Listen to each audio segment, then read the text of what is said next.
Welcome to American Education FM, everybody. I'm Dr. Sean Brooks. Ladies and gentlemen, Dr. Robin McCutcheon, economics professor at Marshall University, joins us again. Her website is lyncsync.com, lync-sync.com, and we talk about a variety of issues, as you might imagine. So without further ado, here is our conversation. So where do you want to start today? Well, I'll tell you what. What do you want to start with? Give us the Marshall wrap up. How did the year wrap up? How did your entanglements with the administration pan out? And then again, I saw some notes you sent me here. I think you're right, 100% regarding the upcoming school year. I mean, even though this one is over with, after the summer, summer's going to blow by, and then how many students are actually going to return, given the high cost of everything? Yeah, I don't know. I began taking informal surveys of my students when gas prices hit $4. I mean, when they got to the high $3, I started seeing vast quantities of students not coming to class. And it wasn't because, the semester is getting long, students are getting tired. I mean, we all go through that, but this was abrupt and sudden, and not because I keep track of my attendance over the years. This was far sooner in the semester than the usual drop-off of students happens. So I began taking surveys of students about gas prices and is it affecting their ability to get to class. And I found out, and you won't be surprised about this, but I found out that the majority of students who were sitting in class either lived on campus or quite close to campus. The people who lived probably farther out than 15 or 20 miles weren't driving in for one class. I had a few students that might have had 2 or 3 classes on a day, and they would drive in for that, but if for one class, nope, they weren't doing it. So that's telling. And I don't have in my head the day that retail gas prices went up over $3.75, but I think it was quite close to the middle of middle of March. I know not past the middle of March, because right before we broke for spring break on March 11th, gas prices that week had tipped over $4. So call it the beginning of March. And students, my student population in my classes, I'm still probably holding pretty close to 60 or 70% attendance in all of my classes right up until about spring break. Right around spring break, that's when students, they go off for a week and they sit on the beach or whatever they're doing, and then they go, oh my God, I'm tired. But this happened way sooner in the semester. And so the poll that I took among the students as gas prices were rising above $3 just before they hit $4, it was almost like somebody thunked them on the head, and they all of a sudden woke up and went, hey, wait a minute, gas prices are over $3. How the hell did that happen? And I'd look at them and I go, well, gee, I don't know, inflation, maybe? Because it wasn't Putin. Putin didn't invade Ukraine until February 24th, is right around there. Yeah. And gas prices were already headed up. They were already well beyond $2 a gallon.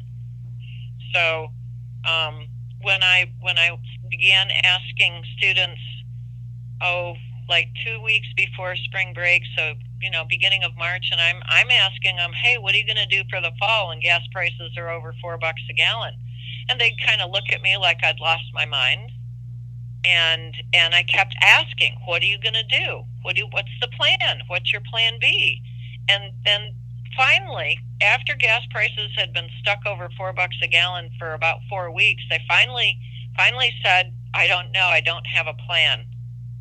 Okay, well, maybe you should get one. And in the meantime, I'm sitting looking at the market like I always do every day, and I use my forward indicator for gas prices is a thing called RBOB, RBOB. It's the wholesale price of a gallon of gas, and in our area where we're at, the retail price of a gallon of gas is about somewhere between 70 and 75 cents above RBOB. So I look every day at RBOB, and I add my 75 cents. I'm a little bit higher, probably, just to be on a conservative estimate. And when RBOB got to 2.25, I'm looking at that going, okay, there's $3 a gallon. And so I told my one of my classes that has to meet, it's a required attendance. I told them that I was going to put into place a Plan B, and we would institute Plan B when gas prices got to $4 a gallon, so that they could get their attendance points without having to drive in. Because I had students driving in from Parkersburg and way out Wayne and 2 hours away, and that's undoable for a student on the budget that they have. So I already instituted a Plan B I called it Gas Prices Are Outrageous, and I will continue using that into the fall. But the thing is, nobody was talking about this. I didn't hear the students say anything about any other professor even conscious of gas prices above $4 a gallon. So at the end of the year, at the end of our semester, I asked the chair of our department, what's the university's Plan B for when we get to the fall and gas prices are still over $4 a gallon or higher, $5 a gallon? And he says, gas prices aren't going to go higher. And I looked at him and I said, what universe are you living in? I've been paying $4 at the pump. Right. And he says, well, most students live around here. And I said, says who? Only about 15% of our students live on campus.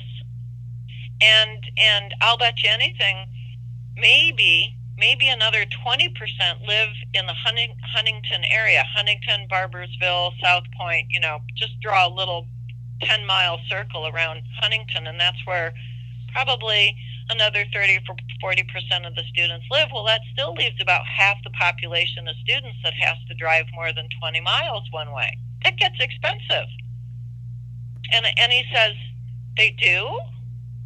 Wow. And I just mentally slapped my head and thought, and this is going to sound unkind, but I thought, what a nincompoop. I mean, come on. Can you just pull your head out of your ass for a few minutes and look around and see what's happening? So, of course I didn't say that. I just looked at him and I said, I have students who are driving 30 minutes, an hour, 2 hours one way to get to class, and they've already told me they're not going to do it. They can't afford to drive because the gas prices are so high. And I said, so I want to know what the administration's plan is for the fall semester. Can we go back to virtual? Because you go ahead and you ignore this, and you're going to have a significant number of students drop. They won't even come. They won't even sign up because they can't afford to. And then he looked at me and says, well, they can get student loans. And I thought, they're already in debt up to their eyebrows. No, they're not going to do it. They're just not going to do it. About an hour later, he came up to me and he said, are you really serious about, we need to have a Plan B for fall for high gas prices? And I said, well, no, you could ignore it. I've already got a Plan B. I've already instituted my Plan B. I tested it out on students this semester and it worked great. So that's what I'm going to do. But you know what? I think somebody over in administration ought to pay attention to this a little bit anyway. And he says, well, I'll mention it. I said, that's good. Excellent. Thank you. No, he won't stick his neck out. He'll get his head chopped off. Yeah, you're right. He won't stick his head out. But that's okay. I've already got a Plan B. And I'll institute it right from the get-go, because I don't see gas prices coming back down under $4 a gallon. We'll be lucky if they're under $5 a gallon. And so here's the thing. So remember, I come from Detroit. Detroit is the auto capital of the world, or at least it used to be. And in the spring of 2008, in April, when gas prices started creeping up over, I think in our area, they crept up over $3.15 a gallon. And one of my colleagues in the PhD program actually worked at Chrysler. He was an analyst at Chrysler.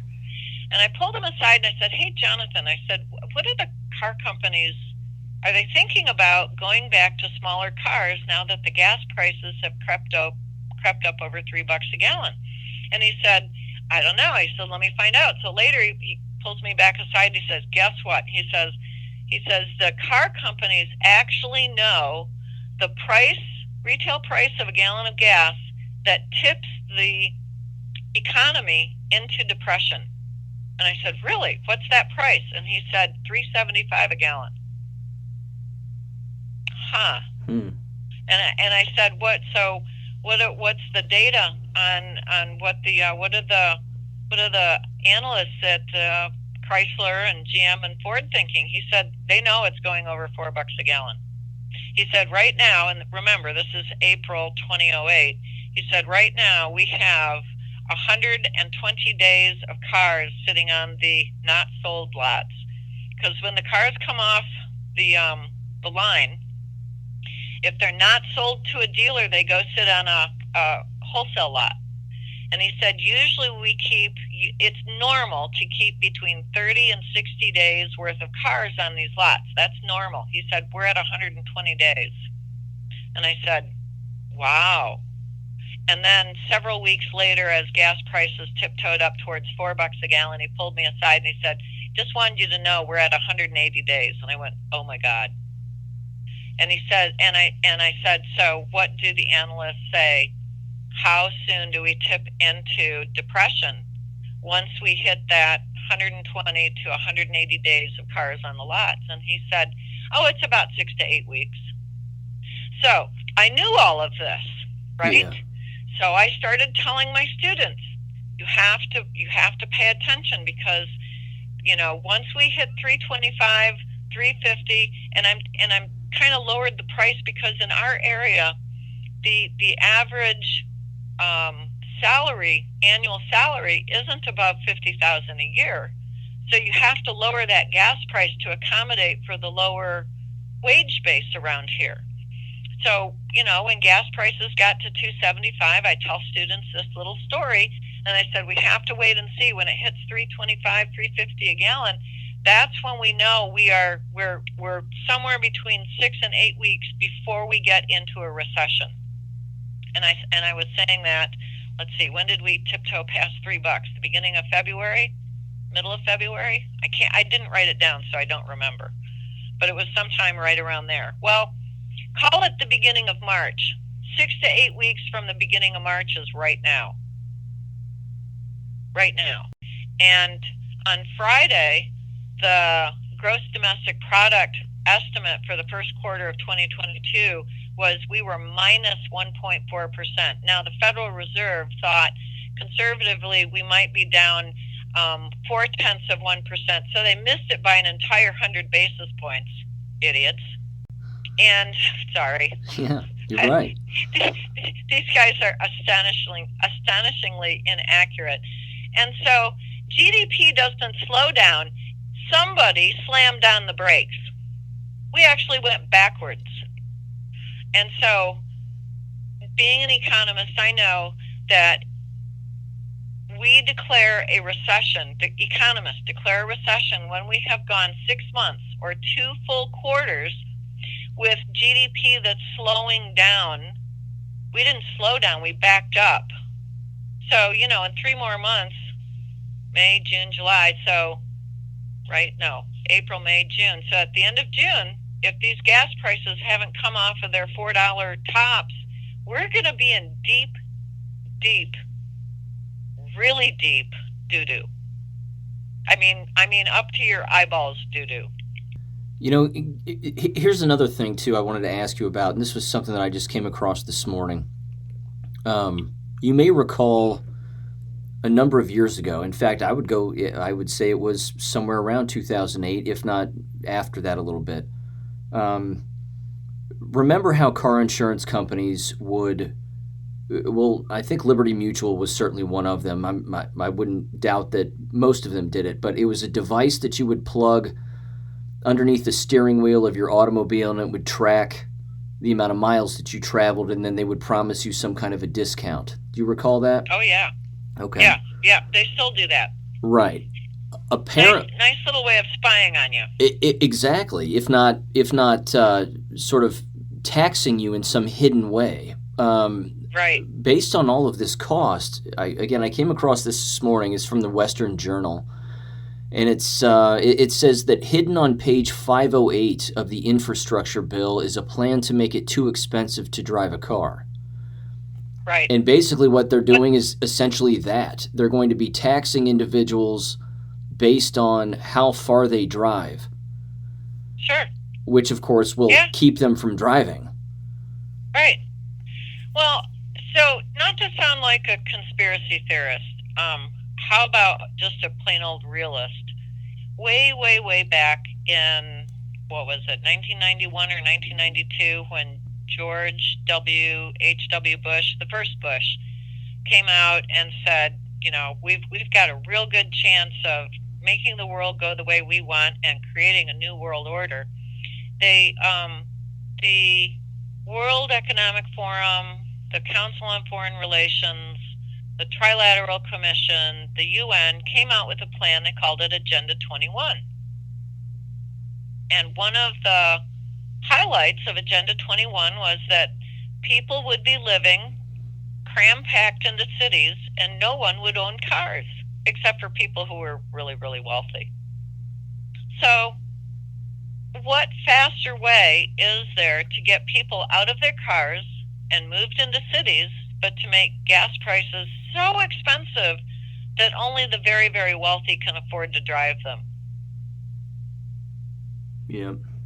And again, I mean, they don't have to tax us. They can just cut off enough gasoline and refining so that there's very little gas, so the supply of gas falls, and when the supply of gas falls, the price goes up. And that's exactly what Biden did the day that he got into office a year and several months ago. He canceled the Keystone Pipeline. He made it vastly too expensive for refiners to refine oil into gas, and he shut down all the drilling all over the country. So this is not like this is an accident. This is totally on purpose. This is meant. These actions this administration has taken are meant to destroy us economically. I mean, look at what's this lady's name? Samantha Powell, who is the USAID chief. She told George Stephanopoulos on ABC just over the weekend that, let's see, what did she say? She said the global consequences, they're blaming it on Russia, the war with Ukraine, but the global consequences that fertilizer shortages would provide farmers the opportunity to hasten their transition from fertilizer to more natural resources. Never let a crisis go to waste. Yeah. So the fastest way to get people out of their cars and not driving them is just make it too expensive to drive. And we know, even though the country moves on automobiles, all of the stuff that we buy at the stores is moved by truck. So it's not really the price that we're paying for gasoline, it's the price of diesel that the truckers are paying. And so as the price of our gasoline goes up and as the price of diesel goes up, there will be truckers who will park their trucks because they can't afford to deliver the goods that they're hauling. So as the gas is like, I hate to sound, kind of doomy, but gas is what makes our economy go. It's the energy that allows our economy to grow. So if the energy is more expensive, at some point the economy doesn't grow, it starts shrinking. And that's exactly what we saw happen in Q1. Prices are going to go up because there's nothing that the Biden administration is doing that will hasten the increased production of more gasoline or diesel. It's on purpose, Sean. It's meant to destroy us. Yeah. In fact, this business of tracking your mileage and taxing you, it turns out this post is approximately a year old. I guess Hmm. this dates back to August of 2021. So I think it was some kind of a rollout program, but it's evident that Hmm. that's what they want to do. Um, Oh yeah. getting back to the students just briefly regarding tuition costs. I mean, Sure. when you take into account again the fact that they don't want to drive to class because it's too expensive, and frankly, they probably just don't want to spend any money anywhere because it's too expensive. Um, there's no way that with lower enrollment, which is exactly what has to be happening, again, not just at Marshall but everywhere, that Hmm. I mean, there's no way that they wouldn't raise the tuition cost in order to attempt to make ends meet, so to speak. So, have you noticed anything, or have your students said anything about increased tuition? Well, there was an announcement that went out, a couple of weeks ago. It was just sort of a quick blip on one of our local news stations that the Marshall University tuition would be going up. I think it was something like 4%. It was Wow. some small number, but then they're going to increase all the fees Sure. significantly. So, so the students are going to be paying more, hands down, all the way around. And one of the we got a new president here at Marshall University, and he he had what he calls listening tours all over campus. I think he had something like 96 times where he took time out of his busy day or week, and he met with faculty and staff and students and parents, and lots and lots of times when he sat there and just listened to people gripe. And it turned out that one of the big gripes that professors had was, well, when the pandemic started, we all got our salaries cut, and the more you made, the bigger the cut was. And hey, can we have our money back? Especially now that gas prices are going up and inflation is up at 8.5%. Yeah, try more like 30+%. But anyway, so we got an announcement from him that our salaries would be reinstated. Well, that's great, except that that's not going to cover the cost of the inflation that we're seeing now. That's awesome. Um, so the student tuition is going up. All of their fees are going up. Um, Nobody on a fixed salary is going to.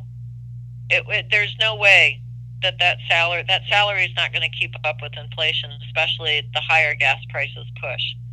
So so as far as I can tell, um, the president was slightly aware of what was going on. When he met with the College of Business faculty, I made it a point of stopping and greeting him and asking him what the administration's plan was for when inflation hit 30%. And he looked at me like I had two heads. Yeah. And I thought, well, so mentally I shrugged my shoulders and I just went, okay, so here's another one not listening. So we have, not every professor lives right in Huntington. Some professors live quite a ways away. What happens when they figure out gas prices are so high they can't afford to drive in? It's not going to be just the students who are not driving in. Professors will stay at home and reinstitute virtual learning on their own and flip the middle finger at administration and claim their academic freedom from Title 133, Series 9 academic freedom, and say, tough luck. I don't care if you call this a face-to-face class. I can't afford to drive in, and my students can't either. So this is how we're doing it. The cost of living, the student housing has got to be exorbitant. I mean, there's. I don't know. I don't know what it costs the students to be in their dorms. But okay, so let's put another layer of the onion on this. So Well, beyond the what we do, tuition, well, hang on. What we do know is there's no way they're lowering that cost. no, that's right. That's Yeah. right. Student on campus room and board is going up. We've already had the notification from the one company that is allowed to supply, feed the students and run their little cafes and such. So We know the food is going up. It has to go up, right? It has to go up because we're paying more at the grocery store. They're going to be paying more for the wholesale costs of the food that they buy. So we know that the food prices are going up that the students are going to have to pay for. Their room rates are going up. Their tuition is going up. Their fees are going up. And the gas is going up. So I had a student come to me towards the end of the semester, and she was really worried. She goes, I live far away. And she says, I can't afford to live on campus. And she said, I'm searching around for ideas. And I said, why don't you have your parents buy a house and rent out several rooms and you live there and be manager? She's like, that's a brilliant idea. Yeah, assuming her parents can afford to buy a house. Okay, well, there's that assumption too, but I'm pretty sure banks are loaning money for, 5 or 6% with little or nothing down. So, there's that. It's just not. It's not and I hate the word sustainable, but it's not a business model that's going to last. No, it's not a business model that's going to last, and they don't get it. I mean, they're driving, as I've said on the podcast a million times, they're driving their own business straight into the ground, and they have no idea. No, they don't have a clue. Maybe the only saving grace is that the guy who stepped into the presidency at Marshall is a former businessman, so he's at least got a couple of brain cells. He's not an academic, and people are really worried about that. And I looked at that and went, whoa, dodged a curveball there, because at least this guy's got some business sense. Any old academic, you stick him in the presidency's office, and he's just going to screw things up even worse. Oh, yeah. Because he has no business sense. So, maybe we dodged a bullet on that one. I don't know. We'll have to wait and see. As you know, these universities are great big, gigantic, humongous, slow-moving sloths. They don't change very fast, and there's lots of little fiefdoms, and nobody wants a fiefdom to go away. So, I don't know. I think that we're seeing something that maybe you and I had both hoped for, and that would be a change in the education system. When we were talking back in 2020 and all the schools had shut down, parents found out that their students through Zoom virtual learning were being fed all of this CRT stuff.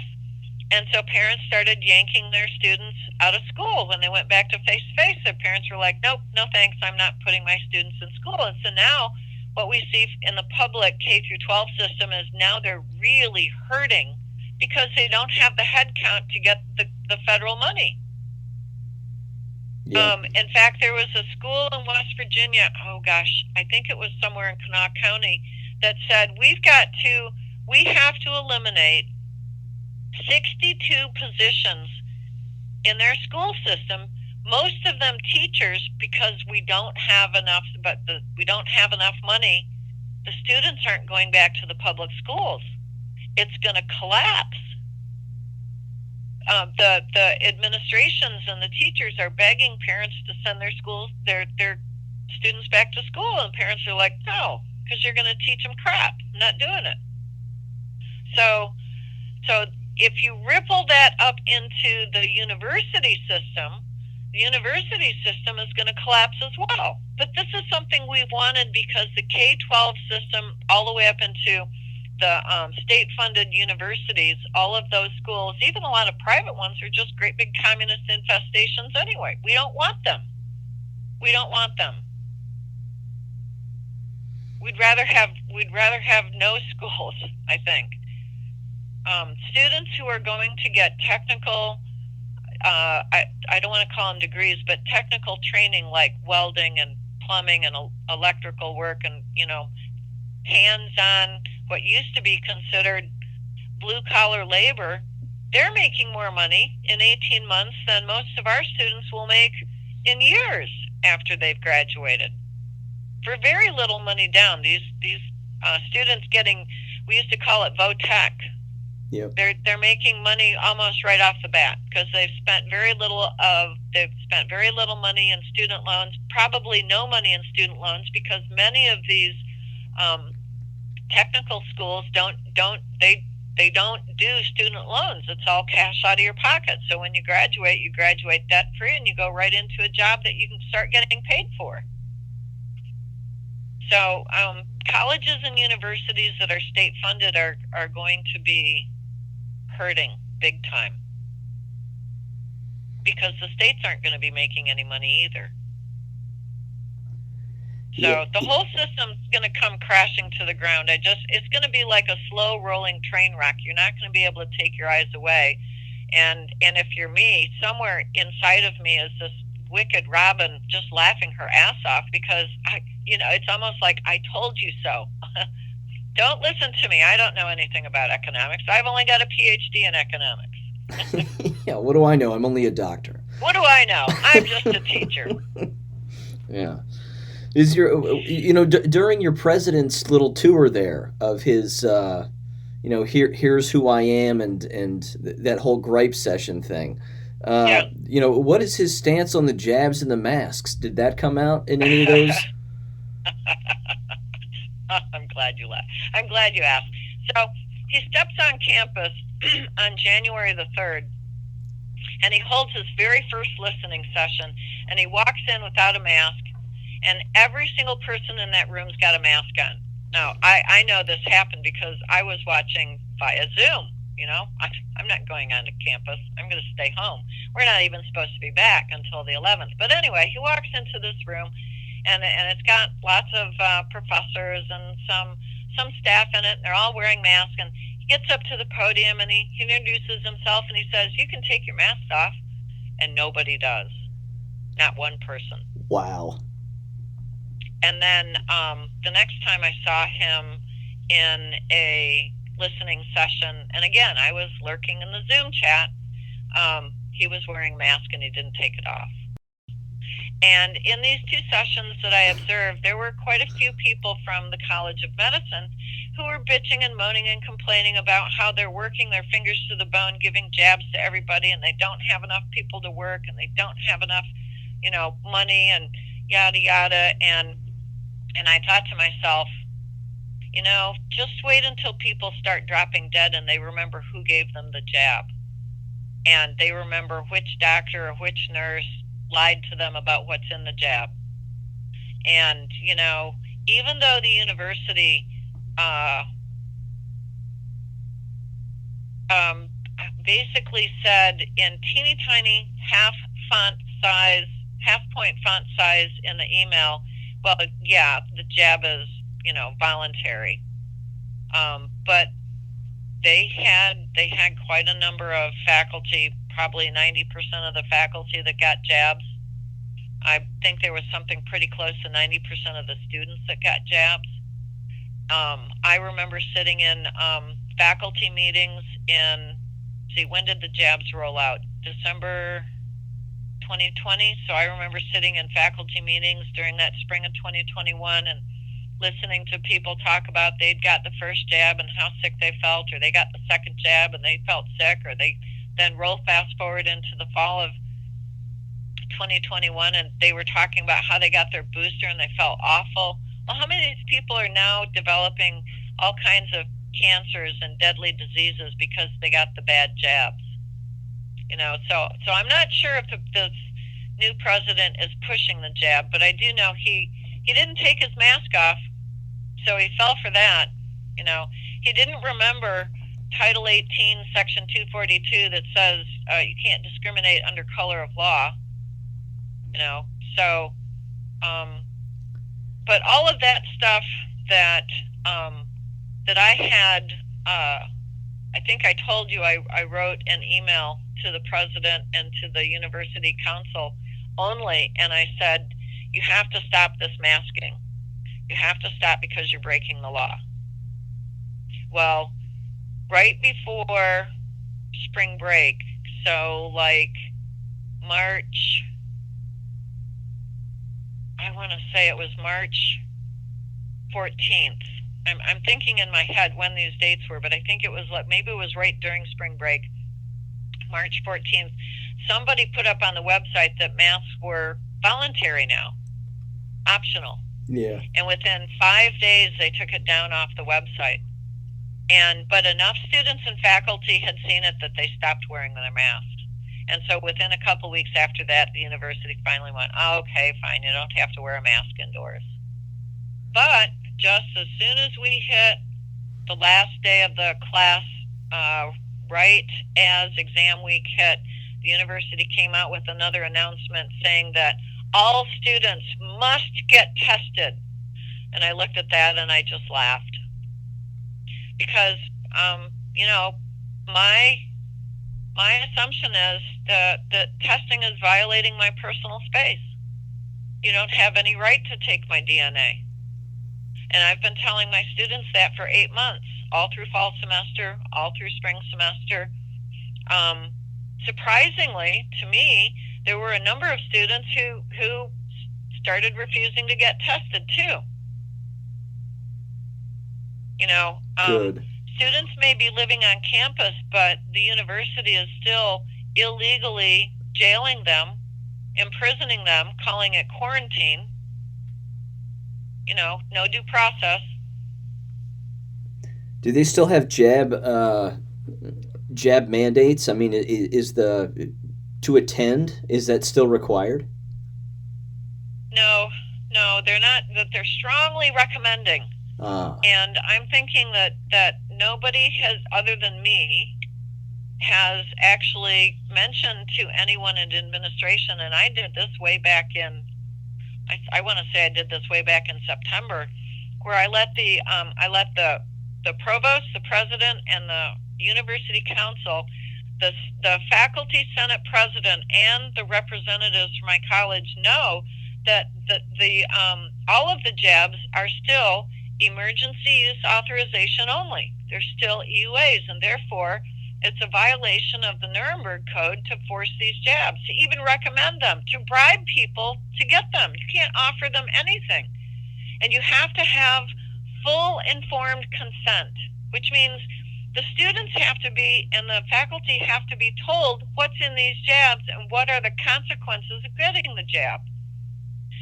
When Pfizer came out with, I think it was on March 1st, they came out with a summary of the first 90 days of their experiment from 2021. So halfway, December, call it December 15th. So January, February, those 3 months, December 15th to about March, the end of March 2021, they came up with a summary. It was 37 pages long, and the last 9 pages of it listed all of the effects that Pfizer had documented, medical diseases that increased or were spurred by these jabs, up to and including death. Yep. 1,291 side effects. 1,291. They squeezed it all together. Not even single space, small print, 1,291 side effects. In fact, Pfizer had to hire almost 2,500 people more because they were getting so many doctors telling them and so many people telling them all the different side effects these jabs were having. So none of that information was given to people in April 2021. That kind of information was just trickling out in the alt media. So nobody is innocent in this. When the jabs came out, Marshall University sent an email around saying you've got to get jabbed. I wrote back to HR and I said, not getting jabbed, I'm not on campus. Because they were saying if you're on campus, you have to get jabbed. No, I'm not on campus, I'm not getting jabbed. And then when I wrote again in the fall of 2021 and said, you can't mandate these jabs. You're going to violate the Nuremberg Code. You're going to violate, it was a brilliantly written email, even if I do say so myself.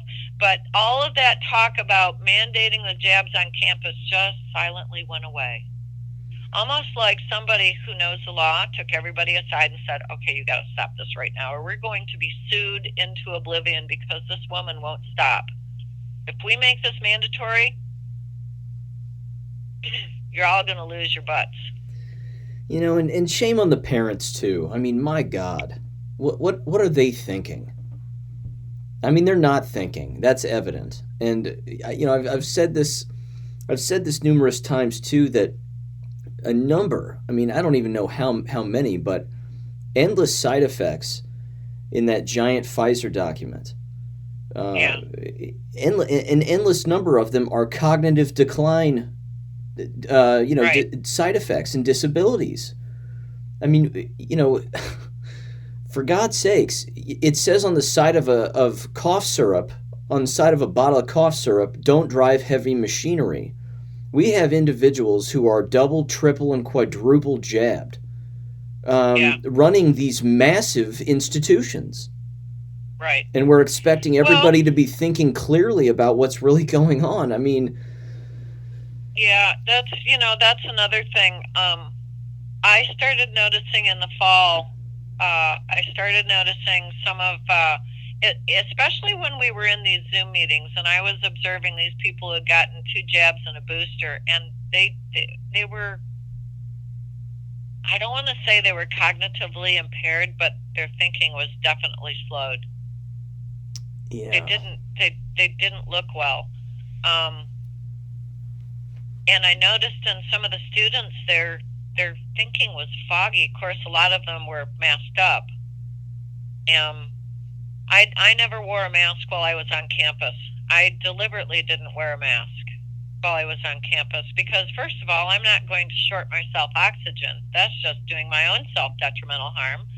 But I also figured I wanted to set an example for the students to stand up, grow a pair, find your spine, tell them no. I said, no, you're not going to hurt me. You're not going to insist that I hurt myself physically. So, big F you to that. I'm not doing it. And I had a lot of students, funny, I had a lot of students start taking their masks off. And then they started taking their masks off in other classes and kind of daring the professor to throw them out. And by the time we got to the middle of spring semester, most of my students were not wearing masks, even though it was still quote unquote mandatory on campus. I mean, I was daring the administration silently to come after me. And when I heard that they were about to, I slammed that brick into their face as well. And I said, you're going to do it. Come after me. I dare you. Incredible. So I don't think the students are going to mask up in the fall. I think they're done with that. They're finished. I can't, Sean, really, those of us like you and I who are already skeptical. I mean, my opinion of government is it's bad all the way around. I don't care which level you're looking at. Government is bad. They're psychos in government. Yep. Sociopaths and psychopaths are the ones who are saying, yeah, elect me. I'll do really good. I'll give you lots of free stuff. Well, that's a bunch of crap. And so, there were enough of us out there going, no, this is a bad idea. But how many people don't have that attitude, who have the attitude of government's good, they give me money? Government's great, they give me $1,200 last year, so I went out and bought a great big flat screen. They're the ones that are still watching the mainstream media, and the mainstream media lied about all of these jabs. They were paid by the government to lie about these jabs. The medical community, I remember reading in an AMA journal way back in the early 2020 when the jabs, 2021 when the jabs rolled out, that the AMA was going to crucify doctors and nurses that didn't toe the party line. Yeah. Medical boards in states were going after doctors and taking their licenses away if they spoke out against the jabs. if they told their patients anything other than the party line, the jab's good, you must have it, they were going to rip these people out of their professions. So they were threatened. Now, I'll grant you, we didn't have enough doctors with cojones to stand up to the AMA and say, well, screw you. Fine, I'll go flip burgers. But these doctors got huge amounts of money for giving the jabs. Look at the amount of money the hospitals got for giving remdesivir and killing off people. Yeah. I mean, there's enough blame and guilt to go. I mean, we could fling mud at the wall all day long and not cover everybody. And so I can't really blame the parents, especially the ones who are not awake. Maybe they should have been awake, but they weren't. Well, weren't. It's also a lot like those, I would call them, those anonymous boards that exist on college campuses where anyone can complain about anybody and you're guilty until proven innocent. If medical doctors weren't wearing a mask, I mean, their own patients would rat them out. And they would contact, their license holder and say, well, Dr. So-and-so's not wearing their mask, and shouldn't they be doing that because, they're giving shots and blah, blah, blah. And then before you know it, again, that individual receives an email and they say, well, you're under investigation for not following our rules. You might lose your license. I mean, I remember last summer when I was at that America's Frontline White Coat Summit doctor thing in San Antonio. A guy got up on stage and he was a doctor in Oregon. He lost his medical license because he wouldn't wear a mask. Yeah. And he was telling not wearing the mask. Yeah, and he was telling his patients, look, here's the box. And it says on the box, does not protect against anything, should not be worn, not a medical device, can cause harm. Here you go. And again, his own patients ratted him out. Yep. It's just nuts. Does Marshall University ever, or have they in recent months, released any emails about student or staff-related deaths? No. But,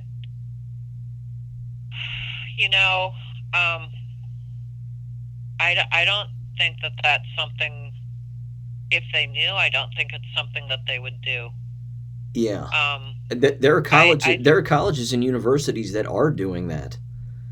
Really? Yeah, they're sending out emails saying, well, we lost Dr. So-and-so and he died of, in his sleep and it was unexpected and whatever else. Meanwhile, Dr. So-and-so was triple jabbed. Right.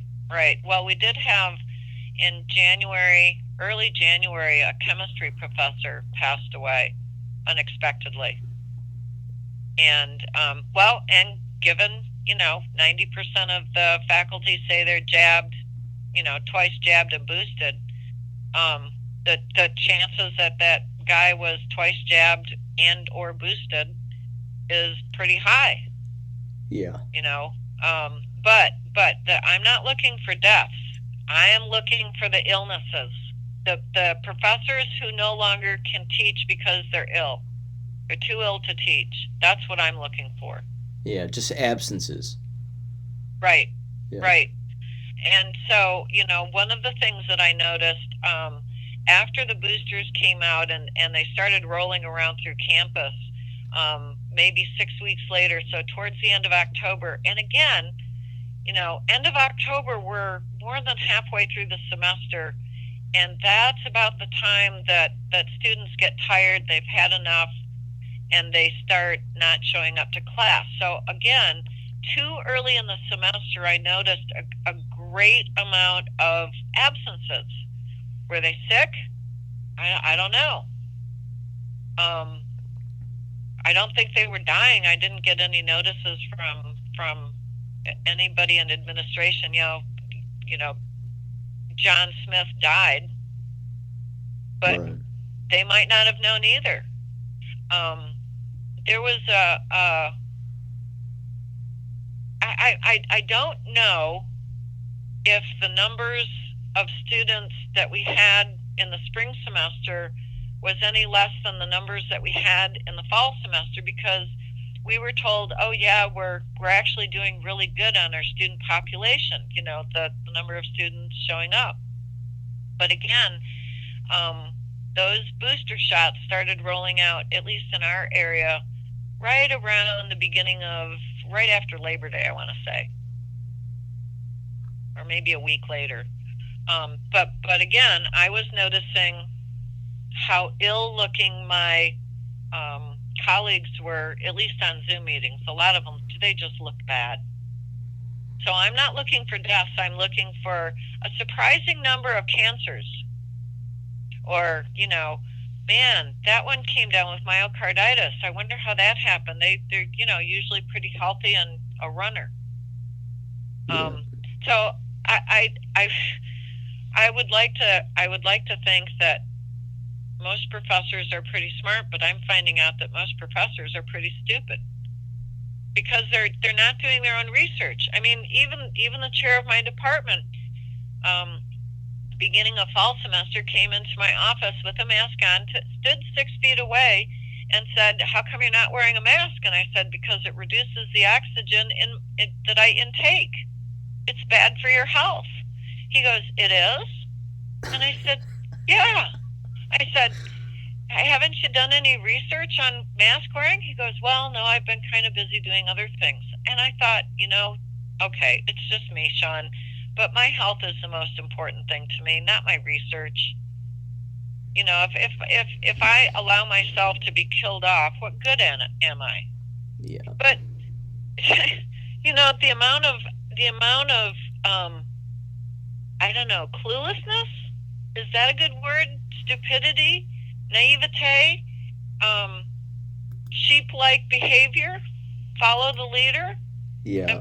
And these people are supposed to be smart. I mean, we still had, even after the mask mandate was lifted, we still had students and faculty walking around the College of Business with masks on. Still. It's incredible. It's insane. I'll tell you what, I have an audio clip I want to play for you if it's okay.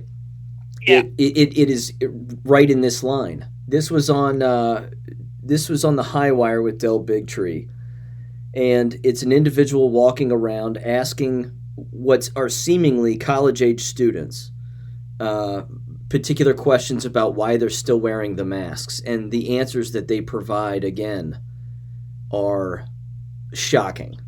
It's incredible. It's so sad, too. You can see it in their faces, and that's one of the things that I noticed when I would watch school board meetings, K-12 school board meetings. You would see it in their faces that these individuals were not only still wearing masks, but they were physically ill. They were coughing incessantly. They looked pale. They looked gaunt. And I'm saying to myself, if you just took the mask off and would just breathe like a normal person, you'll be 100% fine. Yeah. But they have no idea what they've done to themselves. All right, let me crank this up and see if you can hear it. For when you feel comfortable without a mask and when you feel like you should definitely be wearing one. I think we should be wearing masks all the time. For me, it's just like, it's better to be safe than sorry, so I'm just always wearing my mask. Typically, I wear it inside and outside all times. I feel like whenever I'm in public, I should always be wearing a mask, especially around other people. I guess more so when around people, a lot of people, and then not so much like if there's not as many people. Because the vaccinations rollouts have been largely to more privileged communities, I think there's a lot of people that aren't able to receive the vaccinations, and I still want to wear my mask to ensure I'm being socially conscious for them. What do you think about people who aren't getting vaccinated? If I had a friend that was like that, they wouldn't be my friend very long. So, not everyone's going to get vaccinated. That's kind of an unfortunate statistic. Definitely everybody I know is vaccinated. It's still new and long-term effects or whatever, but... Were you leery about getting the vaccine? I was not. I was ready to go. I was like, just put it in me. I felt like I got the vaccine, and I still had to wear the mask. So I was just thinking, what's the point of the vaccine? We're not going to trust everyone to be vaccinated, so we're keeping our masks on. I got the shot, then I still got COVID. So I got COVID with the vaccine. I've had COVID twice, actually. It's all super weird. Where do you usually get your information on? Just social media sites, the news. Honestly, a lot of it comes through social media. So like just following sources such as CNN or MSN and all that stuff. I'm so used to wearing a mask. I don't really remember just not wearing it out in public anymore. We believe in masks and we believe in the vaccine and we believe in those types of things because history has proven those things to work. I'm so used to the mask now that even if they say like, oh, you don't really have to wear a mask, I might just wear it just in case. They're not going to survive. Well, yeah. I mean, if we cast our minds back to 1918 and 1917 when the Spanish flu went rolling through and the AMA decided everybody was going to mask up, people died of bacterial pneumonia. So, there's going to be a lot of people winning the Darwin Award soon. No kidding. I'm sorry. I hate to sound callous. I really do. Honest to God, I do. But there's only so many times I can look at students and say, please don't wear that mask. You're hurting yourself. I mean, I said it over and over and over until I finally, I quit because there were some students that would not take it off. Even after the mask mandate went away, I had students in my class who would not take the mask off. And I concluded that these were students who were introverts. They're painfully shy. They felt better. They would have been better in a burqa. I mean, honestly, they just want to, they want to hide. And they feel comfortable hiding. That mask keeps them hidden. It keeps them safe. It's like a security blanket. So, I mean, I'm sorry that they're so stupid, but this is going to sound really stupid, but, if most of the people who got the jabs who end up passing away are the left, we're going to be a really strong conservative country not too long. And that sounds really mean. There's some things going on that you and I have seen happen in these last almost 2 years where a goodly number of people are beginning to wake up and they're turning their attention toward their government officials and they're beginning to ask some really smart questions like, why are you doing this? Why are you really doing this? And I think we are entering a period of time when the mass of people are going to be looking at their government not with a critical eye, but with an accusing eye. You did this to us on purpose. You wanted to mass murder Americans. And those government officials and those people in any institution, whether it's university, K through 12, the medical industrial complex, anyone who is pushing these jabs is going to feel the wrath of the American people. It's not too far off now because we're going to start seeing massive numbers of people who are crippled for life or dead.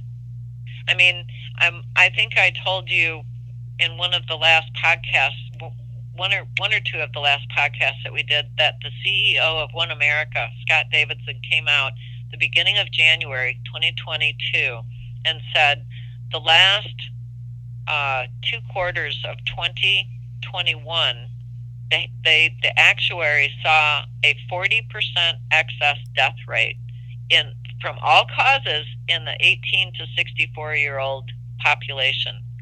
Yep. And 40% excess death rate means that it is 4 times higher than a normal pandemic death rate. So we're seeing the consequences of really bad decisions. Decisions made thoughtlessly. They're following the leader. I love that not one of those, hardly any of those people in the soundbite that you played for me could actually put their finger on why they're still wearing the mask, except for 1 or 2. Well, I've been listening to social media and mainstream media, and, they say to keep wearing the mask. Okay, that's fair enough. The rest of them, they don't know why they're wearing the mask. They can't remember a time when they've ever had it off. So It's brainwashing, and it's so sad. Yeah. It's very sad to watch and listen to, because again, you can see the confusion in their eyes, but they just aren't asking, like you said, they're not asking questions. They're not saying, well, I've had it. I've had 2 shots, and I've gotten COVID twice. Wow, that's super weird. Wouldn't your next question be, the shots don't work, do they? That would be mine. Yeah. Yeah. Yeah, I mean, if I got a shot for polio and I still got polio, I might question whether the shot was any good. Right. Did the shot cause polio? Yeah. Yeah. So we are coming into a time of great crying and gnashing of teeth, more kind of like, the Great Tribulation. There is going to be a lot of us who are asked to dig deep and help the younger generation that's left. I mean, can you imagine children watching both their parents and all their grandparents and aunts and uncles die because they all took the jab, but the kids were too young to get it?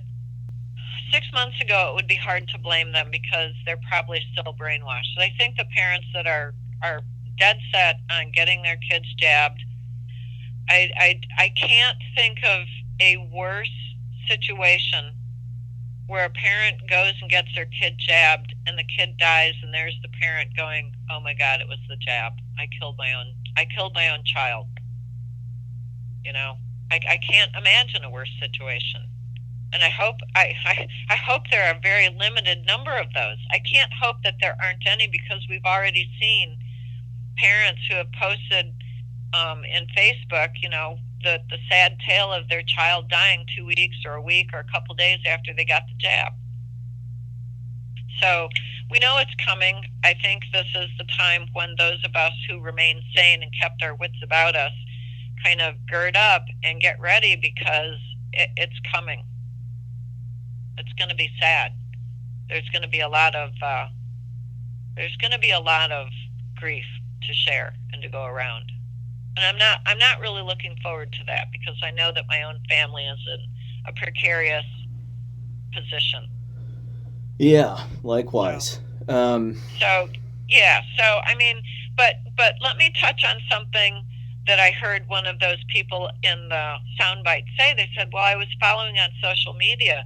So what happens when Elon, who we all thought was a huge leftist and socialist, buys Twitter, which he did last week, and then all of a sudden the free speech platform is again free speech, and people start talking about the effects of getting the jabs and what can be done to correct the poison running through people's bodies. I mean, if these kids are so stuck on social media, it won't be too long after Twitter, but there will be other places that begin to loosen the reins of censorship. And so, perhaps by taking the position of the worst outcome, maybe I can be pleasantly surprised. Maybe because you and I both know that there are things that we can take that will mitigate some of the poison that's running through people's bodies. So I think that kind of information is on its way out into the social media, and so I'm hopeful that my viewpoint is too pessimistic, and so I'm thinking that it's a good thing that Musk bought Twitter. I love seeing all the left have their meltdowns, the crying and moaning and gnashing of teeth, and oh my God, what are we going to do? A billionaire owns a social media platform, never realizing that somebody who's poor living under a bridge is not going to buy Twitter. Yeah. A billionaire, of course, is going to own these big companies because they've got the money. And then they fail to look at their own ownership of their own corporations that say, oh, well, there's a billionaire there too. So I'm thinking that with Twitter becoming a free speech platform again, the way it was designed, I'm thinking that more good news will be coming out. that people will be sharing their anecdotal information about how to help their fellow man and woman and child mitigate the and get rid of the poison that's running through their bodies. So I mean, how stupid is it going to be, Sean, for the pharma companies to come out and say we've got a fifth jab, trying to convince the people who have had 4 jabs that they need a fifth one, while also trying to convince the people who have been never jabbed that they need 5. So it's going to start to look really stupid, and at least for the pharma companies. And at some point, people are going to get wise to the scam, and they're going to turn their eyes on the pharma companies and the people who work there. And those people who work at Big Pharma are going to be lucky they're not lynched in the streets. I mean, honestly, seriously, what happens when the slightly not quite hinged correctly person looks at their mom or dad who has passed away and been lied to by the medical community? Can you imagine what can happen? I can imagine it'll be like the Purge. With more truth that makes its way back onto Twitter without being censored. The cognitive dissonance of the people that are still participating in Twitter. In particular, many individuals on the left, although there are plenty of individuals on the right too who are double, triple jabbed and actually believe that they work. A lot of the talking heads on Fox News. But their cognitive dissonance is going to kick in and they're going to flee. Much like, again, the individuals there in that audio clip, they don't know that people like us exist, that we've known what this was before it happened. All along. Yeah, right. Correct. And that we've been doing what we've been doing this entire time.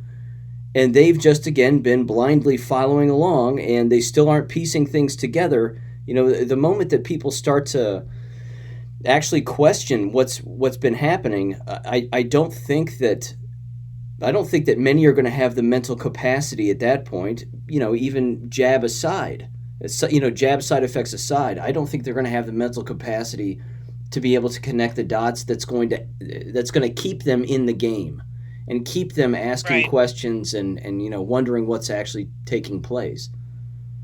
Right. Well, I think back on that phrase that Morpheus in The Matrix was telling Neo as they're walking along the street in The Matrix, and, there's lots of people around him. And Morpheus makes a comment, something along the lines of, all of these people are in the Matrix. They're all asleep. They're all comatose. They're not ready to be awakened. And if you did wake them up, they would fight you because they don't know any better. Right.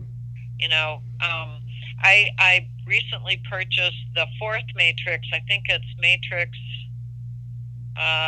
Resurrection, or I don't remember, but it's the 4th Matrix one. And to me, it was just one long red pill that if you were even semi-sleeping, you might wake up watching it. But I thought it was a good analogy for what's going on right now. We do still have a lot of people who are asleep. They're totally oblivious to what's going on, and some of the things that are happening in the news, in the alt media that are coming out, they're being dripped out because you don't want to startle a person awake. Even I know that. You don't want to startle your kids awake. That's not a good way to wake up. You want to kind of gently wake them up, and pretty soon they're conscious and they're ready to go. But a lot of these people around us, our neighbors, our family. I mean, I've got a sister-in-law who swears by the jab, even though it's probably taken out friends of hers. So it's a slow waking process. Let me give you an example of one of the drips. Elon Musk makes the tender offer to buy Twitter a week ago today, right? Was it a week ago today? Is that all? Yeah. Wow. Anyway, about 2 days later, maybe 3 days later, sometime Wednesday or Thursday, the Biden administration announces that they're going to institute what I call the Ministry of Truth. Now, it was something like Disinformation Governance Board. some bull crap title like that. But it's the Ministry of Truth. We're going to decide what truth it is that you should know. We, the government, are going to censor everybody and, complete total violation of our First Amendment. Well, how many people who are sort of semi-asleep, and I'm thinking of a couple of people in my family who are kind of lean libertarian, that would wake them up. They would go, whoa, wait a minute. Disinformation Governance Board? You mean kind of like the Ministry of Truth out of George Orwell's 1984 book? Whoa, that's a bridge too far. So things that are happening around us, I believe, and this is my opinion, are happening in order to get people to wake up. Does that make any sense? It does. We've already had basically a disinformation governance board. They're American K-12 textbooks. I mean, we've already had lying. It's called the television. We've already had endless censorship and endless lying and endless brainwashing. Whether this board actually is real or not, and I've mentioned that in the last episode. I think I said, I don't even know if this is real. It's probably it's quite possible it's just controlled, and they've just decided to give it a name, like you said, in the effort of purposefully waking some people up a little bit. But you also know there would be people that would double down, and they'd say, well, we need one of those boards because there's so much misinformation out there. Right. And CNN immediately came out and hopped on board with, oh, yeah, we need a Ministry of Truth. Right. Because, somebody's got to control the information out there. But I did a little bit of research and digging into the education system and why it's so crappy the way it is now. So there was a lady by the name of Jane Spalding back in 1951, 1952, and 1953. And she won the Teacher of the Year award in 1951. She was a black lady. She won the Teacher of the Year award, and the president at that point in time appointed her. He wanted to appoint her the head of the Department of Education. She was supposed to be the head of the Department of Education. Now, in 1951, who was president? Just remind me real quick. Was that Truman? I think so, or Eisenhower. Okay, right before I think Eisenhower got in. He was voted in 52, and I think he got sworn in 53. But your listeners will correct me if I'm wrong, and I'm happy to stand corrected. But Jane Spalding was she was taken by the U.S. government to all 50 states because the message from the president, I'm pretty sure it was Truman, was that they wanted to centralize control of the education system. And people all over the country were up in arms. No, we don't want that. We want control to remain at the local level. We know our kids best. We want parents in control of school boards, parents in control of who we hire as teachers, and parents in control of the curriculum. So they were all against this, all 50 states, or 48, because I think Hawaii and Alaska weren't part of it, but they were territories. So Jane Spalding was taken to all the states of the union, and we're building this Department of Education because we want standardized education, so that if a school child in 6th grade in California, his parents pick up and move to New York in January, then the education that they're getting in California is exactly at the same place that the education that the student would get in New York. So we want to standardize all the curriculums, every school going at the same pace, same week, etc. So she gets trotted around all of the states of the union, and finally, all the states agree, okay, fine, well, that makes sense. So she gets installed on April 11th, 1953. The last state signed up to this Department of Education. They got it installed. They put her in as the head of the Department of Education. And 49 days later, she was fired. Now, the person who replaced her was Nelson Aldrich Rockefeller. Didn't He take was long. the grandson. That didn't take long. It didn't take long. Nelson Aldrich Rockefeller was the grandson of John D. Rockefeller. Now we know, if we go back and we read The Creature from Jekyll Island, John D. Rockefeller was one of the proponents of the Federal Reserve and the income tax, the 1913 Federal Reserve Act and the 1913 16th Amendment, which was the income tax.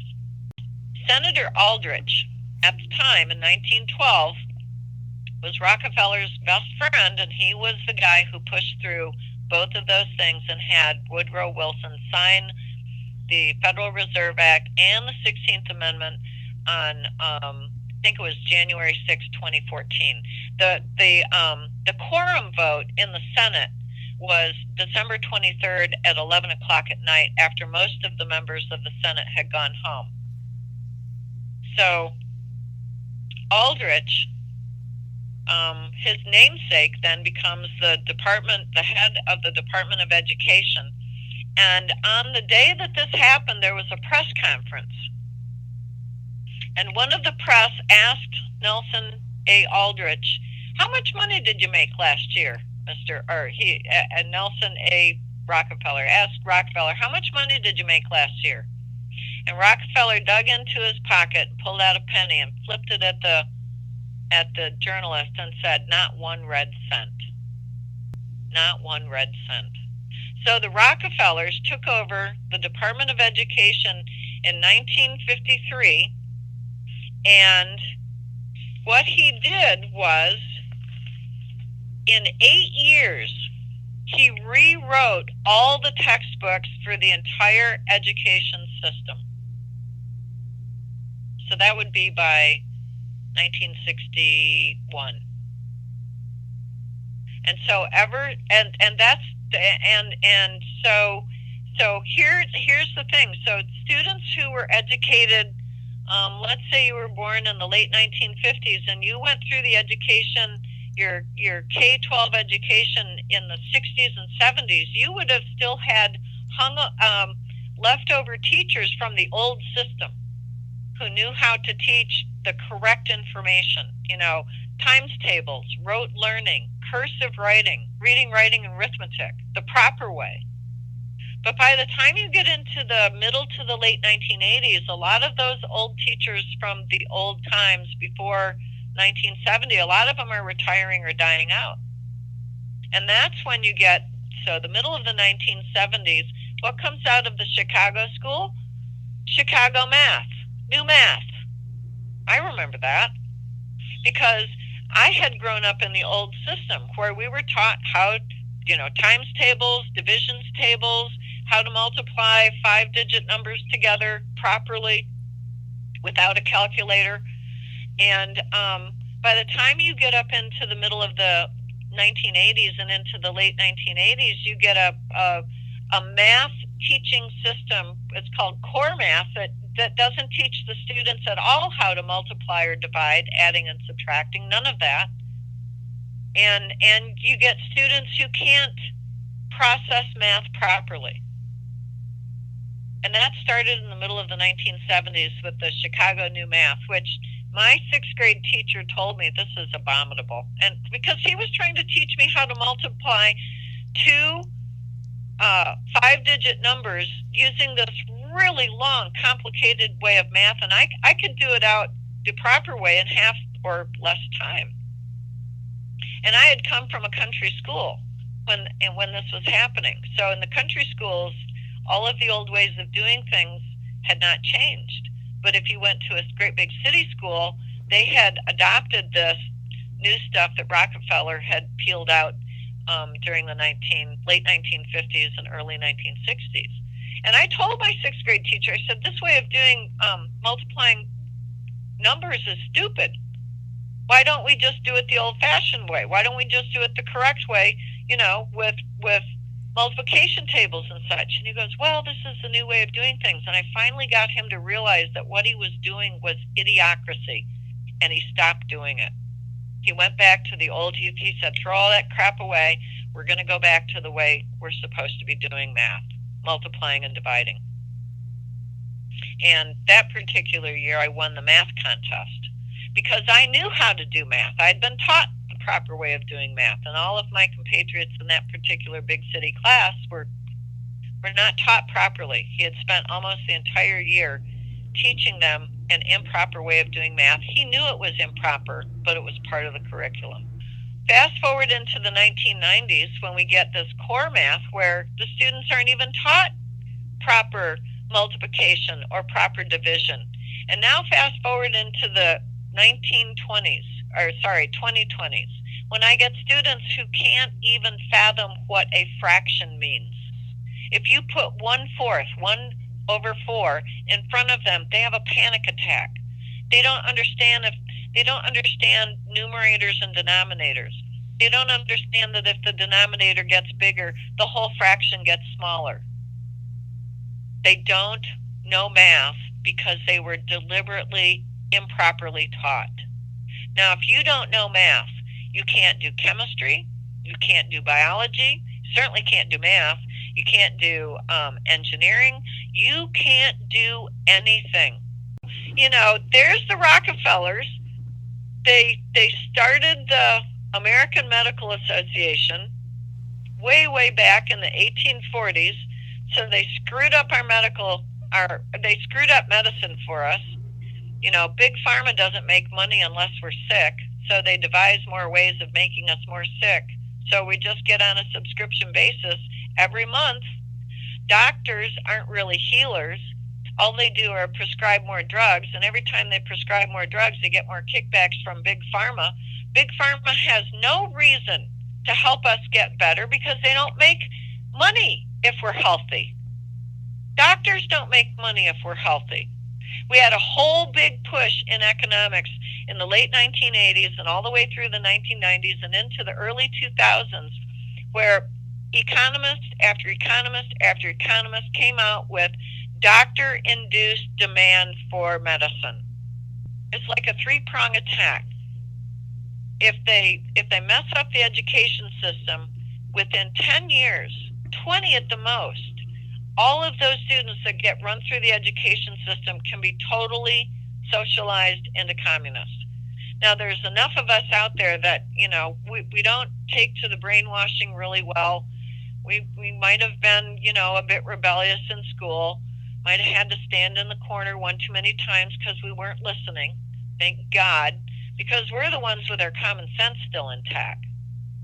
So, you know, they mess up the education system. They take over the medical system. They got the military. What's left? How about food? Have you noticed the number of food processing plants in the last 2 months that have gone up in flames? I mean, I think I'm up to almost 24 and counting. So if you want to starve the Americans and you can't get them to stop driving and the truckers won't stop trucking, how do you stop the food from flowing around the United States? Well, just blow up the food processing plants. We can starve them out. Pretty soon, they won't have any money, they won't have any gas, they won't have any food, and they'll turn to the benevolent rulers in Washington, D.C. for their handout. And that's how you take over a nation. Fortunately, there are enough of us who are awake kind of pointing this out, saying, hey, look over there. Those people in Washington, they're not your friends. They're not your advocates. You probably didn't even vote for them. Or in fact, if you didn't vote for them, it didn't matter anyway because the counters in the election were going to put in the people that they wanted to anyway. You know, selection, not election. The bad part for the bad guys, what will be their downfall is there are enough of us awake and we're kind of nudging our neighbors and pointing things out. I mean, how many times have you gone into the store and you're just standing there and somebody shuffles along and they're looking at the price of things, or the cans are getting smaller. I noticed the soup cans and the vegetable cans are getting smaller and the prices remaining the same, and they're looking at this going, this is crazy. And you look over them and you go, yeah, why do you suppose the prices are going up? I bet you 9 out of 10 of them would turn to you and say it's Biden's fault because they're awake or they're getting awake. So, I mean, there's still a lot of work to do in the United States. We can't help anybody else until we've cleaned our own house first. You know, with all of this destruction of everything, what is it that they plan on replacing it with? And I roll that thought around from time to time. You know, well, they have to replace it with something. They have to replace it with something. And then I think to myself, well, I mean, anything, all of it. You know, the food industry, the transportation industry, the education industry. I mean, all of it is crumbling right in front of our eyes. And of course, we are seeing that. But I just think, well, if they're purposely destroying it, which they are, what are they going to replace it with? And then I always end up at the same conclusion, which is they don't have to replace it with anything. Maybe they just want it to just die, and that's it. Yeah.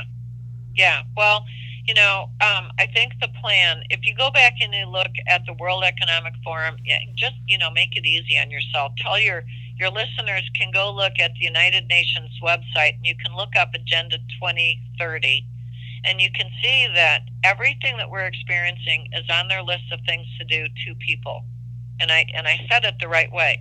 They are doing these things to people. Almost there are member nations of the UN that are walking in lockstep with the World Economic Forum, the Council on Foreign Relations, the Trilateral Commission, just to name a few.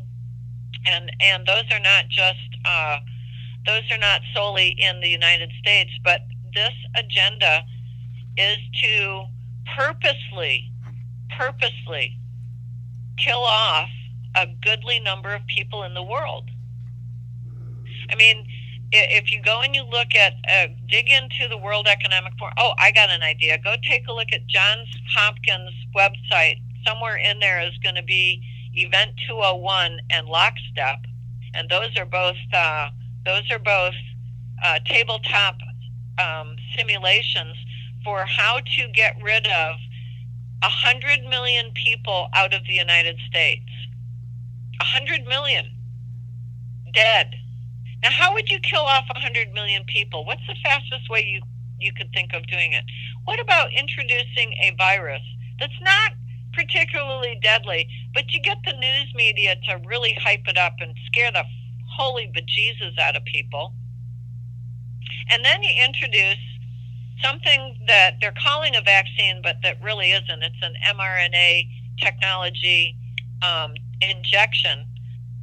Some of them laced with graphene oxide. You know, would that kill off enough people? What about the people who don't want, maybe they get 1 or 2 of these injections and then go, man, I don't know, I don't think I want to. Would you encourage them to keep wearing masks, which you know will give them bacterial pneumonia? You know, if you want to get rid of 100 million people or more, who would you replace them with? Would you open the southern border and let people come in from every country in the world?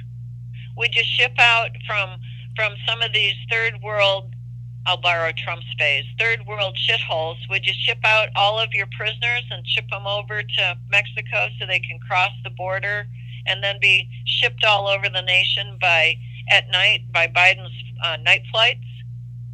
You know, it wouldn't matter if you, in fact, I think the Biden administration is not insisting on the jab for any illegal alien that comes over the border. So they're not getting the jab. So you kill off your own population and you replace them with people who are just overjoyed to be in America because, you know, that's where you know, opportunity is unlimited. But then they get here and they're on EBT cards and they end up living in shitholes just like the one they left at home. But now they can't get back. They don't have cars. The food is given out by the government. We know that George Soros and Klaus Schwab want people to replace meat with bugs. In fact, we have fake meat. Go check out the fake meat at Kroger. It's always the meat it's never bought. It's people will buy every other meat product except that one because it's fake meat. How many bugs are in that? So I mean, so replace the education. You don't have to educate. In fact, you don't want to educate kids. You just want to indoctrinate them. So you come up with some critical race theory, or let's rename it and call it social emotional learning, or whatever BS name they want to give to it. It won't matter anyway. They're all children of immigrants, and all we're going to do is teach them enough how to write their names so they become slaves to the state. They can't go anywhere. Their parents are slaves to whatever company they're working for. They think they're in paradise. It'll take them a couple generations to figure out that they went from one shithole to the next. So I mean, if you wanted to take over the world, you couldn't do it in 5 days or 5 years, but maybe you could do it in 50 years or 150 years. I mean, because if you go back and you start looking at all this stuff when it really started rolling, it was right around the time Marx wrote his Das Kapital in 1848, which, by the way, was a very popular book in Europe, and most of the wealthy people in America liked it too, because it was a supportive book of feudalism. Well, what is feudalism? Feudalism is when there's one person in charge and everyone else is slaves. And that's exactly the direction that the Biden administration is trying to take us. They're trying to make slaves of us, those of us who are left. The problem is there's too many of us that didn't take the jab at all, and we're wide awake. And like Yamamoto said after bombing Pearl Harbor, he said, I fear all I've done is awaken a sleeping giant and fill it with a terrible resolve. And the reason that the Japanese didn't want to invade America in the first place is because they knew that behind every blade of grass there was a gun. Why do you think they've been so intent on getting our guns away from us? Every time, I mean, how many different false flag gun events did we have during the Obama years? And after every single one of them, there was a hue and cry, we've got to get the guns, we've got to get the guns. Well, criminals aren't going to give up their guns. They don't follow the law anyway. Yeah, so, and thank God more states are allowing for the are certainly passing the constitutional carry, which is redundant, but it's right. At least it's in place. Florida was the most recent one, and so now we're over. I think we're at 26 or 27 states are constitutional carry states. So it won't be long, and all of them will be. Well, except for maybe the deep blue states like New York, California. Yeah. I can't think of any other deep blue state because I think all the rest of the states are probably, there's enough people out there with some common sense. So I'm seeing some glimmers of hope because enough of us didn't take the jab and we're wide awake and we're waking up our families. And if we can't wake them up, then there are events like this Ministry of Truth coming out. Oh, and by the way, that Nina Jankowicz, the one who's supposed to head up the Ministry of Truth, she's deep in with the whole Ukraine thing. So, while Nancy Pelosi and Adam Schiff go over to Ukraine to visit with their slave master, I mean President Zelensky, because, they've got to get him some money or he's going to turn loose of all the information he's got that he's been blackmailing them with. There's a lot of events that are happening that are waking the sleeping masses, and trust me when I say, when that deep state realizes that they've wakened the sleeping giant and filled it with a terrible resolve, they are going to run for the hills because there's going to be a lot of them that bad things are going to happen to because they were so evil to us. Yeah, local government too. I mentioned that a while back in an episode where I said, we saw the trends of parents showing up at school board meetings and yelling about the critical theories and mask wearing. And, then, of course, some of us talked about the jabs. But the next thing to roll down the hill is the jab injured. Right. The jab injured are going to start showing up at school board meetings and shouting at the top of their lungs at school board members saying, you were advocating for this. You were making students do this. You said this was a good idea. I don't think, I agree with you. I don't think they know what's coming. They don't. And it's coming. And nothing's going to stop it at this point. Nothing can stop it because there are too many people waking up. There's too many events occurring around us. There are too many events occurring around us that something is going to wake somebody up. We may not be able to wake our friends and family up, but something will. Somebody will say something, they'll witness something, they'll see something on the TV, and all of a sudden they'll be wide awake and they'll look around and they'll kind of shake themselves like a cat does or stretch when she wakes up, and they'll look around and they'll go, wow, I never noticed, but now things are falling into place. I kind of understand what's going on. So those of us who are awake, who have been awake the whole time, we need to be prepared for a couple of things. We need to be prepared to answer some questions in a gentle way to those who are freshly woken up.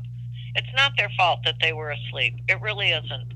It's really tough to go through the K-12 system and the daily brainwashing and propaganda that we got on mainstream media for decades without being asleep and being brainwashed.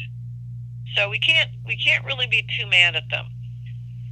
So when they start asking questions, we need to just answer them without emotion, just the facts. This is what's going on. We need to be prepared to help the people around us who find themselves in dire straits. Maybe it just means mowing the grass or taking some biscuits and gravy down to a neighbor. And we need to be prepared for higher prices all over the place. These gas prices are not going down. In fact, they may go up, which means that our food is going to be more expensive. So, if you've got a little bit of space in your backyard, you might consider making a garden, grow some vegetables, do some canning. If you can't do that, then, keep your eyeballs peeled for when the canned goods are on sale and buy a few extra.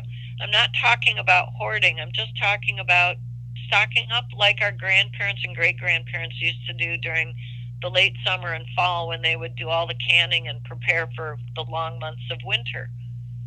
So there's a lot that we can do around us with our neighbors, just helping, just being kind, because it's not their fault that they were asleep. They cannot be blamed.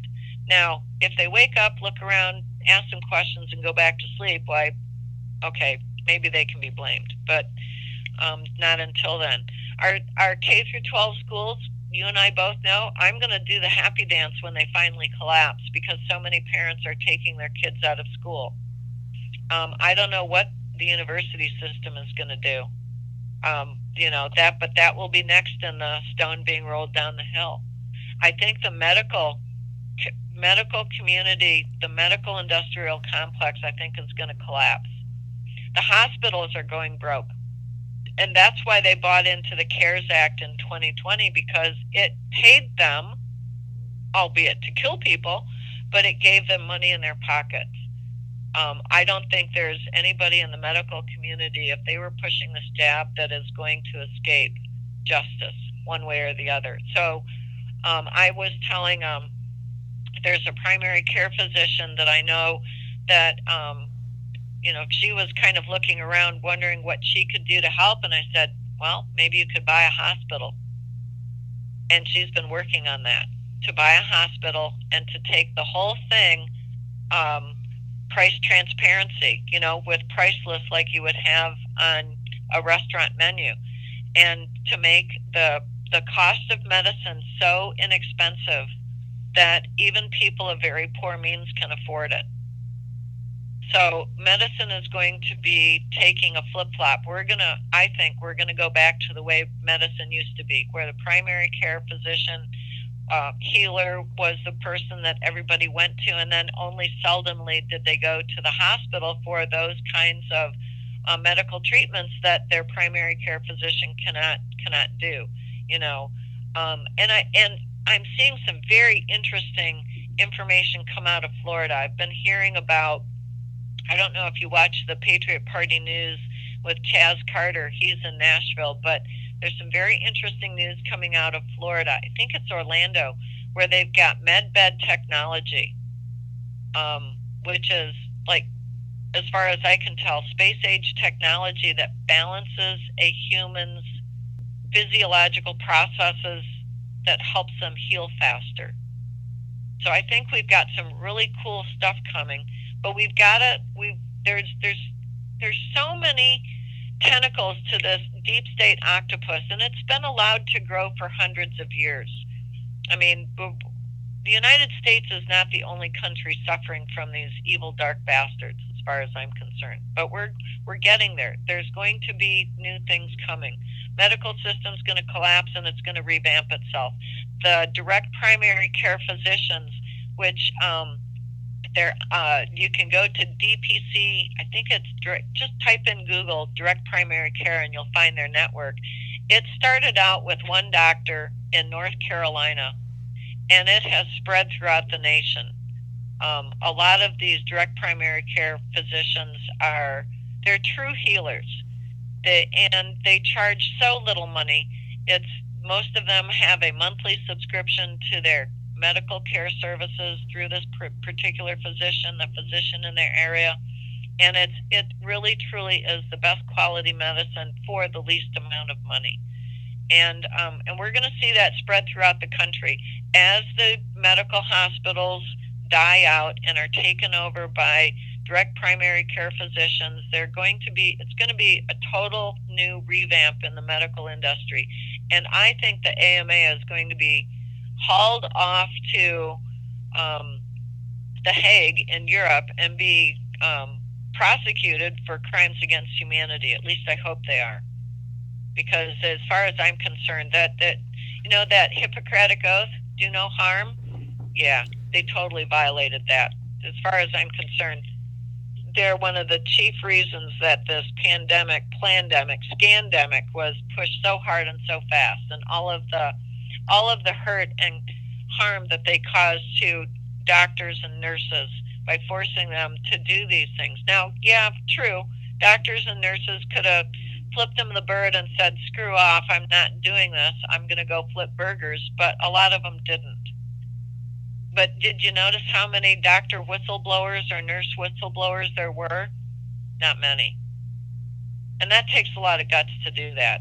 So I'm thinking the AMA is going to collapse. The mainstream media is already collapsing. I mean, look what happened to CNN Plus. 23 days, and that was it. They're done. Yep. I mean, wait till Elon Musk buys up CNN for $58, because that's about what it's worth. So things are happening behind the scenes. Mainstream media is, as far as I'm concerned, they're done. I saw that the Fox, what is that? 5 at 5, the Fox 5 at 5, I don't know what it is. I haven't watched them for months. But they started talking about how the election was rigged. Yeah, the election was rigged. That was what the pandemic was all about. Send everybody home, do mail-in balloting, and for those of us who insisted on going and voting in person in large numbers, just print up the number of ballots you need so that Biden wins. You know, because if you're truly data-driven, which we are, Sean, if you noted that there was about 133 million registered voters in the United States, and Donald Trump, it was acknowledged that he got 74.5 million votes. How many votes are left for Biden? Not 81 million. Where'd they come up with those extra 40 million votes? And so, you know, I remember spending hours and hours and hours in November and December of 2020 watching Rudy Giuliani and his team go from throughout the 6 swing states, talking in front of their Senate chambers, their state Senate chambers, about how the election fraud and voter fraud occurred. And now we've got Dinesh D'Souza coming out with True the Votes, 2,000 Mules. And there's another one, I think the movie is called Rigged. So the information is getting out there. that the election in 2020 was stolen. And so there's a lot of different things that are happening. Let me just shift into economics for a little bit. What I noticed was that the 5-year and 30-year bond interest rates inverted last week. I think it was, actually now let's see, today is Monday. I think it was a little bit more than a week ago, which is a signal that we're going to be in recession. Well, how surprising that we get the information that the GDP has dropped by 1.4%. But also some of the things that are happening over in Europe are that Russia, in the beginning week of March, gold backed its ruble, 5,000 rubles for a gram of gold. So that sets a floor under the price of gold of about $1,940. And he told Russia is the country that sends Europe about 50% of its gas, oil and gas products. And Europe said, no, we're not going to buy your gas. And Putin was like, okay, fine, freeze to death for all I care. I just read this morning there are 10 nations from the EU that are going against the EU sanctions, and they're buying gold-backed rubles to pay for their gas from Russia. That's about 1/3 of the EU is violating the EU sanctions, and they're buying gas from Russia because they can't not. So that's good. Also, because Russia was thrown off the SWIFT system by Biden and the Federal Reserve, I'm not sure if anybody actually realized it, but Russia and China have been working together for probably 15 years to build their own central bank system of communication and sending money to and fro internationally. Well, India joined in, Saudi Arabia joined in, and I don't know if you know, but India and China and Saudi Arabia are all backing their currencies by gold. There's another 109 countries around the world that are joining. It's called CIPS. That's CIPS. I don't remember. I think it's something. I think it's like Currency International. Shucks, I don't remember the name. But so there's almost three-quarters of the population of the earth that are joining China and Russia and India and Saudi Arabia using this system that is not controlled by the Federal Reserve and the central bank in Europe. So this is good news because it means that the deep state's money is drying up. They don't have any money. Yeah, they're clearly printing it because they're giving whatever it is, tens of millions or hundreds of millions of dollars to Ukraine. Right, but see, that's just the thing. It's worthless money. Right. It's not going to buy anything, because if you're a business owner and you're looking at a currency from Joe and currency from Mary, and Joe's got the gold-backed currency and Mary's got this funny colored paper, whose currency are you going to take when you're selling your product? I'm going to take the gold-backed currency. And I'm going to tell Mary, go get you some gold-backed currency. So Pelosi and Adam Schiff, and Biden, they can print as much fiat currency as they want. It's the more they print, the more worthless it gets, and then before you know it, it's going to collapse anyway. It means they won't have any power. The deep state is done. They're done. Their money, their power was their money and their ability to print. And they can print as much as they want now, but the more they print, the more worthless it gets. And the more worthless it gets, the less power they have. And you want to watch some screeching and gnashing of teeth. Watch that deep state just collapse in upon itself. And that's going to be fun to watch. So your listeners need to be prepared for this, because Pelosi and Biden and them, they're going to keep printing money. So that means inflation for Americans is going to go up. So take some of that fiat currency if you got a couple extra bucks here or there and buy you some silver. Get you some. I like JM Bullion, but there are other places to go. Camino Coin, Janda. That's one of Janda's sponsors. There's lots of coin companies. Go down to your local pawn shop. Buy you some junk silver. You know, the old U.S. silver from before quarters and dimes from before 1964. Get you some junk silver. Plant you a garden. Be prepared for bad economic times because they are upon us right now. And we will get through this because when the deep state loses their power to print money, they lose their power, and they'll be done. And did you notice that the U.S. Treasury is moving out of Washington D.C.? Excellent. Yeah, they're moving to a 104-acre piece in Maryland that used to be run by the U.S. Agriculture Agency, and that's where our new currency is going to be printed. And so I don't know if your listeners, podcast listeners, ever keep track of what's going on in Washington D.C., but the U.S. Treasury was surrounded by federal agents a little bit more than a year ago. U.S. Treasury is bust. They don't have any money. Have your listeners go back and do a little bit of historical digging, and they'll find out that President Lincoln bankrupted the country.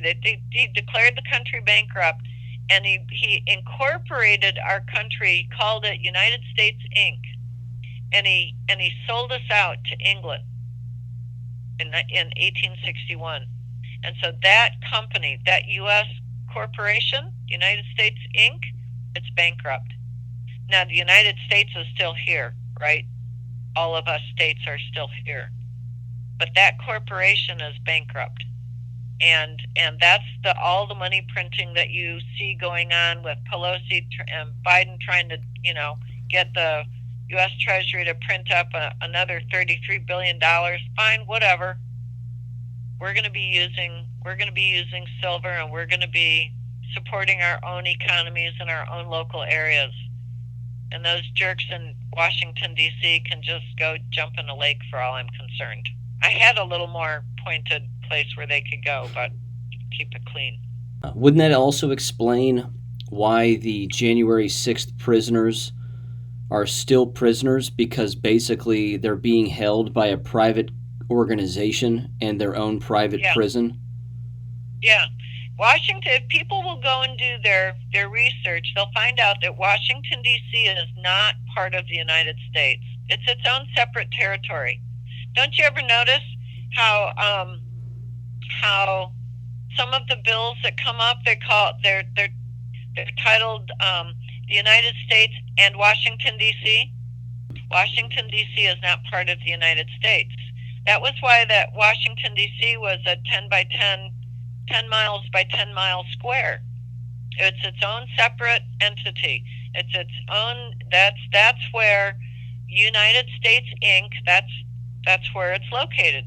And in fact, if you do some really good digging, you'll find out that Delaware is the state where the United States Inc. was incorporated. Delaware, the state where a lot of states are incorporated. Have you ever noticed how in Ohio you drive down through the back roads in Ohio and you come up on these little communities and it says Smithville Incorporated. Go back and take a look. In fact, I was listening to Paul Preston, who's out in California, and they did some digging into the California original founding documents, and they found out that California bankrupted itself by 1879, and they reincorporated as California Inc. California government is a business. And I think if your listeners will go start digging, don't use Google, use Brave or some other trusted website that won't censor you. Go dig up and look at your own state and find out when your state was incorporated as a business. I know that Ohio's was. All of these states are listed as corporations in Delaware. That's why when you go to D.C., you are literally on foreign soil. So those people who got caught up in the January 6th, I don't know, whatever was going on over there. I don't want to call it an insurrection because it wasn't, not from a patriot side, but those people who got caught up and snatched up by the FBI, they were on foreign soil. Yeah. So, not too surprising that they don't have any rights in a foreign country. So what do you see happening this summer over the next few months here? Well, gas prices are going to keep going up. Remember in the summer of 2008 when gas prices went up over $4 and all of a sudden people found reasons to stay home and have staycations? We're going to have a lot of staycations. Campgrounds are going to make a bundle because it's going to be cheaper to stay at a campground. In fact, I've got a family member down in Alabama who has a friend whose family owns acreage and they're turning it into a campground. So, there's, even in bad times, there's money to be made. I'm not sure if I'd actually want to start a full-fledged business and sink a lot of money into it, but if you look around, you'll find a niche that you can fill to offer a product or a service relatively inexpensively that people will want to have. Like I have a neighbor down the street who has chickens. She's going to be selling eggs. She's growing this huge garden. Oh my God, I haven't seen a garden this big since I was a kid. And she's going to be selling vegetables. And I'm sure that there are other people. I mean, I'm looking at my maple trees and I'm kind of sizing them up and wondering, can I tap them in March next year and do maple syrup? There you go. So, for the summer, though, I see rising prices everywhere. I also see a lot of good things that are coming. These bad, wicked, evil people who are psychopaths and sociopaths that got selected into government, they're going to start falling. They're going to be keeling over like dominoes, and people are going to be waking up. I'm looking forward to summer. I've got some really cool research that I'm just starting, and maybe by the time we get to August or September, maybe I could present it on your platform. I make no promises because research is tedious, but this is really interesting stuff. And I'm diving back down into American history to discover, is there a way that we Americans can correct the path that we're on and get to a better place? And I'm hoping that the past holds some answers for me. Absolutely. You most certainly have a platform here, no doubt about it. So good stuff is coming. Hard times are too, but you know what? My parents and grandparents and great-grandparents lived through the Great Depression and they survived, all of them. And we will. All of our families did. Otherwise, we wouldn't be here. So we can do this.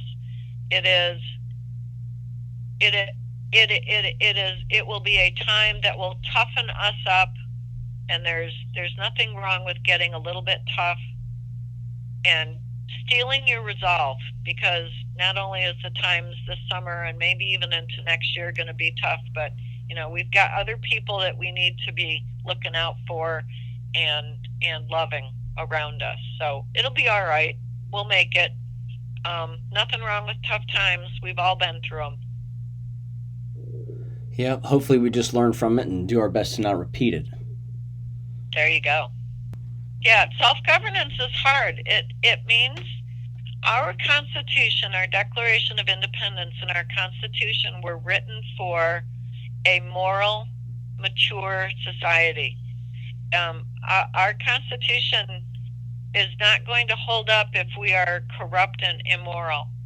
And our founding fathers knew that, and that's why they leaned so heavily on the foundations of Christianity, because that to them was a moral code that had a solid basis in goodness and had results that nearly always turned out good for the majority. So what I see is that we are moving back to a more moral society, a society that has a moral code of upstanding upstanding pillars that we and tenets that we can follow and teach our children and grandchildren, and to hopefully avoid this corruptness that we see all around us. And we'll correct this. It is, God never gives us anything that he knows we cannot do. Now, sometimes it's pretty tough, but if he hands you something, he knows you can do it. So I know we can do this. So what was that our founders said? Relying on the divine providence, we pledge our lives, our fortunes, and our sacred honor to make sure that our country comes through this. Thank you for listening to American Education FM. Make sure and check out AmericanEducationFM.com for more information. Take care and God bless.